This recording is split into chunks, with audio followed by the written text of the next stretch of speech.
최근에는 또 뭐 월세 비중이 64%다 뭐 이런 거 나오는데 큰 의미 없습니다.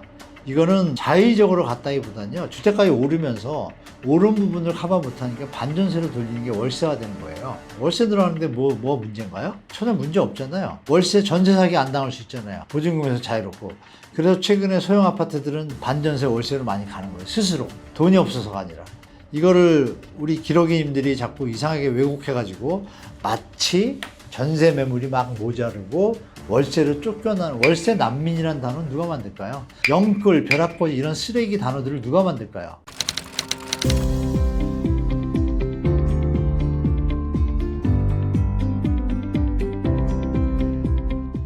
네, 현재 2025년 8월 기준으로 말씀드리면 현재 부동산 시장 분위기를, 우리 부동산은 항상 시계열로 봐야 됩니다. 그래서 1월 달부터 서울을 기준으로 말씀드리면 1월부터 지금 8월이지 않습니까? 6월 달 기억나실 거예요. 뭐 피크 찍었다 뭐 이런 거, 대출 금액 최대다 이런 것들. 이때 서울의 아파트만 거래량이 1,600건을 넘었습니다. 혹자들은 11,000건 넘었다고 하는데 평균 거래량이 월 6,100건인데요. 11,000건을 넘었으면 거의 2배입니다. 그리고 여기에는 아시는 바와 같이 생애 최초 대출, 전세 끼고 사는 것에 대해서 금융위원회, 계엄령이 터지면서 좀 루즈해졌잖아요. 무정부 상태.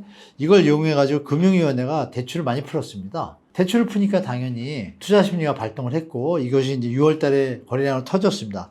10,000건을 넘어섰고, 그리고 이제 6.27 대책이 나왔죠. 나오고 나서 7월달 거래량은 3,000대로 뚝 떨어졌습니다. 현재 8월 18일인데 8월 18일 3,790건인데 이 거래량 중에 또 한 몇백 건은 또 LH 매입이에요. 하여간 3,000건이라 쳐도 신고 기간이 한 열흘 남았으니까 한 4,500건에서 자리에 5,000? 그럼 반토막 난 겁니다. 6월달에 거래량. 중요한 건 이제 질문 주신 8월입니다. 8월은 현재 오늘 날짜로 610 몇 건으로 뜨는데요. 그 중에 100 몇십 건이 또 LH 매입이고요. 빼면 500건 정도 거래된 겁니다. 그러면 앞으로 열흘 남았고, 우리가 한 달 거래된 거를 2달 동안 신고하니까, 이거 제도 좀 잘못됐지만, 계산을 해보면 3분의 1 지났잖아요, 시간이. 그러면 똑같이 균등평균을 한다 그래도, 그러면 500건 곱하기 3 하면 1,500건 밖에 안 되는 겁니다.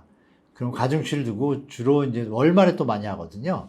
그러면 한 3,000건 된다고 볼 수 있겠죠. 2배 쳐줘도. 그럼 또 반토막 난 거죠. 8월 시장은 쉽게 말씀드리면 갑자기 냉각되는 분위기로 가고 있다라고 보시면 되겠습니다. 그러면 거래량 추세는 이렇게 낮아지고 있고, 수요 공급의 불균형에 대해서 자꾸 얘기가 나오는데 저는 그렇다고 보지 않습니다. 왜냐하면 거래량이 급감했다는 얘기는, 매물이 지금 거래량이 한 달에 3,000건이고 많을 때 10,000건인데, 아파트 서울 매물은 만 건이 뭐예요? 7만 건이 있거든요. 넘쳐나는 거 아닙니까? 8개월 동안. 근데 중요한 게 뭐냐면, 거래가 되면 또 매물이 또 나와요. 간단한 예로 1월 달에 우리가 작년 11월에 95,000건이었거든요. 서울 아파트 매물만.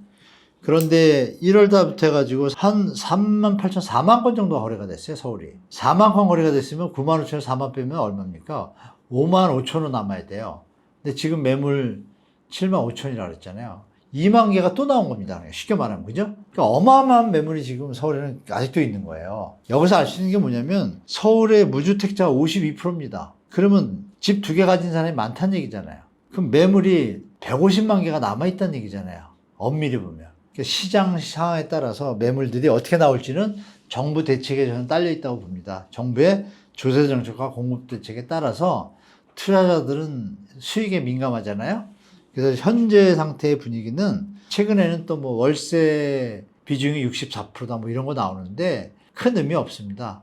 이거는 자의적으로 갔다기보다는요, 주택가격이 오르면서 오른 부분을 커버 못하니까 반전세로 돌리는 게 월세가 되는 거예요. 이런 부분 때문에 월세가 늘어난다. 이것도 저는 기레기성 기사라고 봅니다. 월세 늘어나는데 뭐 문제인가요? 전혀 문제 없잖아요. 월세 전세 사기 안 당할 수 있잖아요.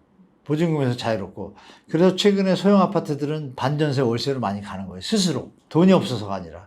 이거를 우리 기록인님들이 자꾸 이상하게 왜곡해가지고 마치 전세 매물이 막 모자르고 월세로 쫓겨나는, 월세 난민이라는 단어는 누가 만들까요? 영끌, 벼락거지 이런 쓰레기 단어들을 누가 만들까요? 그쵸, 여러분? 이런 부분에서 냉정하게 판단하시고, 그럼에도 불구하고 전쟁이 나도 부동산은 투자할 게 있는 것처럼 거품이 된 것은 피하시고 저평가된 것은 찾으시는 게 진정한 부동산 시장의 합리적인 대처 방안이라고 좀 말씀드리겠습니다. 전세 시장이 갑자기 위기인 것처럼 보도가 좀 과장돼서 나오는데요. 지표로 봐도 전혀 큰 문제 없는 수준입니다. 0.01, 0.01이에요. 0.02. 한 주에 0.01이면요. 100주가 지나 1% 아닙니까? 그럼 전세 가격이 안정됐다는 거 아니에요. 0.01, 0.02로 자꾸 시장을 혼동시키는 기사들을 내는 게 좀 문제라고 보고, 왜 생각보다 전세가 안정됐냐? 물론 일시적일 수는 있습니다. 내년에 입주 물량 부족 때문에 약간의 전세 가격 상승이 올 수 있는데 이걸 미리 지금 반영하잖아요. 자꾸 기사에서. 그리고 물론 이 얘기하면 또 이런 분들 계세요. 아, 뭔 소리야. 내가 사는 동네에 전세 가격 오르는데. 오르는 데는 정해져 있습니다. 신축 대단지입니다. 신축 대단지. 그쵸? 누가 신축 대단지 안 가고 싶어 하겠어요. 거기는 당연히 수요가 더 많고 물건은 한정적이지 않습니까? 기존 주택은 많잖아요. 그러니까 자기 것만 보면 안 되는 거예요. 다른 지역도 가서 전세 가격이 어떻게 되는지 보셔야 돼요. 결정적으로 이번 전 정부죠. 전 정부에서 1월인가 3월 사이에 그 상생 임대인 제도를 2년을 연장을 했어요. 이 얘기 뭐냐면 우리가 실거주 2년을 해야 양도세 1주택 비과세 혜택을 받아요. 세금을 안 내요. 근데 임대료를 5% 이상 안 올리는 세대들이 이걸 택할 경우에 임대를 많이 안 올리는 상생 임대인 같이 한다 그러면 2년을 실거주해야 그 혜택을 받을 수가 있어요. 세금 면제를.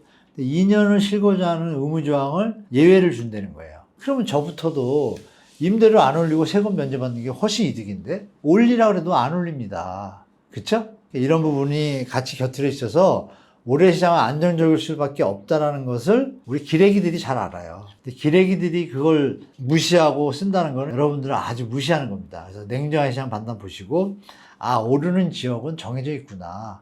그거 언제든지 올라요. 항상 모자르면. 그러나 나머지 전체로 볼 때 그렇지 않다. 정확히 파악하시고 시장에 대처하시면 좋을 것 같습니다. 저도 좀 약간 요새 의심스러운 부분이 들긴 합니다. 첫째, 전문가가 아닌 사람을 국토부 장관을 안 줬다는 것 자체가 좀 마음에 안 들었고요. 이왕이면 전문가가 더 낫겠죠. 우리 국민들이 특히 서울은 무주택자가 훨씬 더 많습니다. 52%입니다. 53%. 그러면 국민을 위한 정책을 피려면 강력한 전문가들과 시스템이나 의지를 보여야 되는데 그런 의지가 좀 보이진 않습니다. 도리어 지금 발표됐다는 부동산 대책은 부동산 대책이라기보다는 가계부채 관리 방안이지 않습니까? 여기에 부동산이 붙어 있는 거죠. 그럼 부동산을 중심으로 하는 대책은 아직 안 나왔잖아요? 근데 이거는 기대할 수 있죠. 담화 중에 맛보기란 표현을 썼어요. 저는 뭐 그것도 개인적으로 마음에 안 드는데 국민들은 집값 때문에 힘들어 죽겠는데 맛보기다라고 뭐 무슨 조금 시식하는 느낌이 별로 그렇게 좀 뭐라 그럴까요? 무게가 있는 말을 했으면 더 좋았을 텐데 대통령이. 아, 이거는 이제 시작이다. 이거 말고도 여러 개가 많다. 이랬으면 더 국민들이 진중하게 받아들였을 텐데 투자자든 저기든 맛보기란 표현을 물론 뭐 대통령의 표현 방식이긴 하지만 다음부터는 좀 진중하게 표현했으면 좋겠다는 생각이 개인적으로 들고 좋게 생각하시는 분도 계시겠지만 거기가 기조가 담겨 있다고 봐요. 이건 맛배기입니다라는 게 이재명 대통령의 속생각은 나온 것 같아요. 그럼 리더가 물론 리더 혼자서 다 할 수 없고 중간에 각 실무 부처들이 여러 가지 제안 속에 경제 상황을 고려해서 한다고 하지만 우리 대한민국 국민이면 이제 누구나 다 알잖아요. 전세 대출 폐지하면 집값 내려갑니다. 다 압니다. 제가 이거 6, 7년째 떠들고 있습니다. 6, 7년 전에 얘기할 땐 잘 이해를 못했어요. 지금 기레기님들하고 같은 얘기를 하셨어요. 제가 그 얘기를 하면은 아니 그러면 우린 전세 어디로 와서 이런 얘기 하셨어요. 근데 지금은요 그런 얘기 안 하십니다. 이미 이제 다 아신 거예요. 어떤 걸? 아, 기득권 카르텔이 서민 주거 안정을 빌미로 주택가격 펌핑하는 작업으로 전세 대출을 악용했다는 게 이제 다 안 거예요. 전세 대출이 없어지는 순간 우리는 알맞은 가격의 전세 가격이 형성이 될 것이고 주택 가격은 거기에 맞춰서 그만큼 내려와 있을 텐데 이게 올려버린 거예요. 이거를 이번 정부도 그렇고 이재명 대통령도 그렇고 말씀드린 국토부 장관이 청문회 할 때도 뭐라 그랬냐. 말은 이렇게 했어요. 장점도 있지만 문제점도 있다고 생각한다. 이 얘기 뭐냐면 명분인 거죠. 근데 문제점이 많다는 걸 알잖아요. 전세 사기 문제부터 해서. 이 부분에 대해서 말은 이랬습니다. TF팀을 결성해서 검토를 들어가서 대안을 내겠다고 얘기를 했어요. 그러면 기조는 보이잖아요. 기조는 보이는데 실행력의 문제는 우리가 모르잖아요. 아직 안 나왔으니까. 그러면 예측은 가능한 거야. 아, 그러면 전 정부처럼 집값을 떠받치는 정책은 전격적으로 하진 않겠구나. 그렇다고 내려가는 정책을 할까? 그렇게 보이지도 않아요. 최근의 행보들을 보면 주식 양도세, 주식 잘 올리다 갑자기 옆에서 툭 이상한 거 찬물 끼얹었잖아요.